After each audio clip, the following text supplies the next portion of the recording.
Sang Dewi yang jengkel dengan kelompok bangsawan sebelumnya dengan cepat menghapus keberadaan mereka, yang membuat Kanata kaget karena begitu kejamnya tindakan Dewi gila ini. Tapi ketika Kanata melihat bangsawan tersebut, semuanya tak berubah dan masih sama seperti sebelumnya. Ia bingung apa yang sebenarnya terjadi. Sang Dewi tertawa karena Kanata menganggap Dewi sebagai seorang pembunuh. Kanata pun benar-benar tak asing dengan kehadiran ini.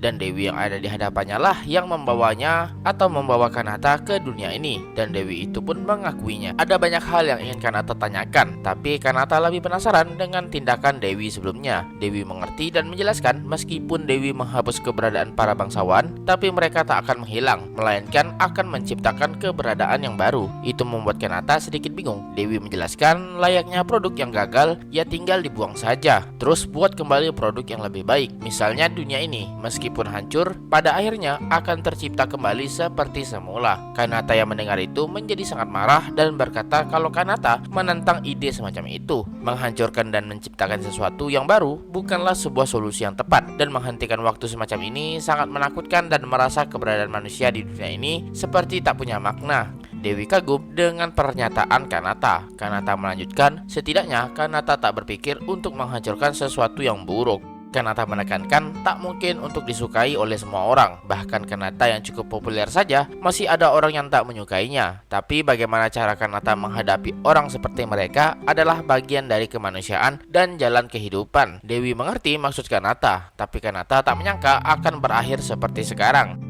Dewi juga berkata kalau pengikut Kanata lebih menyeramkan daripada yang Kanata bayangkan. Tapi Kanata tak mendengar kalimat itu. Dewi mengerti dengan keinginan Kanata dan merasa kalau Kanata memang orang yang sangat menarik. Dewi mendekati Kanata yang membuat Kanata panik apa yang akan dilakukan Dewi kepadanya. Dan sang Dewi langsung memeluk Kanata dengan erat dan berkata untuk jangan khawatir, karena apa yang Dewi sampaikan hanyalah perumpamaan saja. Dewi ingin melihat reaksi Kanata soal tindakannya. Itu membuat Kanata bertanya mengapa sang Dewi menggunakan baju semacam itu. Dan Dewi berkata kalau baju ini dia yang membuatnya, dan dia juga yang memasangnya di patung Dewi sebagai wahyu kepada umatnya. Yang membuat Kanata kesal, apa sih yang dilakukan Dewi ini? Saat sang Dewi mengawasi dunia, ia merasa sangat terhibur dengan streaming milik Kanata dan menjadi fans Kanata sejak debutnya, yang membuat Kanata kaget tak percaya. Kanata tak percaya kalau Dewi juga termasuk mendengarnya. Dewi juga teringat dengan waktu Kanata yang masih tak seterkenal sekarang, yang mana Kanata dengan mudahnya meninggalkan live streaming miliknya hanya untuk ke toilet. Itu membuat Kanata menjadi gila karena heran apa yang sebenarnya terjadi dengan dunia ini. Sang Dewi mencoba menjahili Kanata dengan berkata bahkan meskipun dirinya seorang Dewi pasti tak bisa menahan kalau kebelet ingin ke kamar mandi, sama seperti Kanata yang meninggalkan live streamingnya hanya untuk ke kamar mandi. Itu membuat Kanata menjadi kesal dan memukul Dewi. Kanata menyadari kalau ia melakukan kesalahan, yaitu memukul seorang dewa, dan langsung meminta maaf.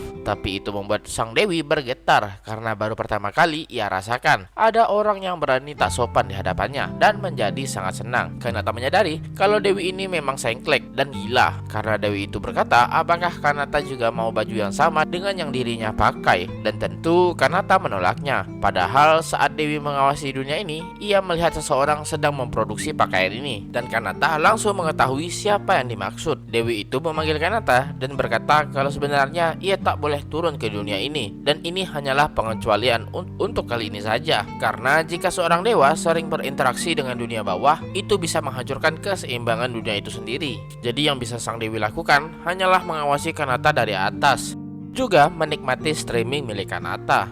Bahkan streaming Kanata sangat populer di dunia dewa, yang membuat Kanata syok. Kanata menyadari kalau tubuh Dewi menjadi tembus pandang, tapi Dewi berkata kalau di masa depan fanbase milik Kanata akan menjadi semakin besar dan pergi menghilang sembari mengucapkan kalimat berpisah. Dan setelah Dewi itu menghilang, waktu kembali normal dan bangsawan yang sebelumnya ingin memukul Kanata sekarang memukul meja. Itu membuat Kanata sadar apa yang sebenarnya terjadi dengan dunia ini. 3 hari telah berlalu semenjak kejadian itu. Ketika waktu mulai bergerak, tiba-tiba kelompok bangsawan itu berteriak kesakitan. Mereka meringis kesakitan dan meminta maaf atas apa yang telah mereka lakukan dan berjanji tak akan mengulanginya lagi. Dan para guru langsung merawat mereka, dan Kanata yakin kalau sang Dewi pasti melakukan sesuatu kepada mereka. Tapi semenjak hari itu para bangsawan tak lagi mengganggu Kanata dan sempat membuat Kanata sedikit takut.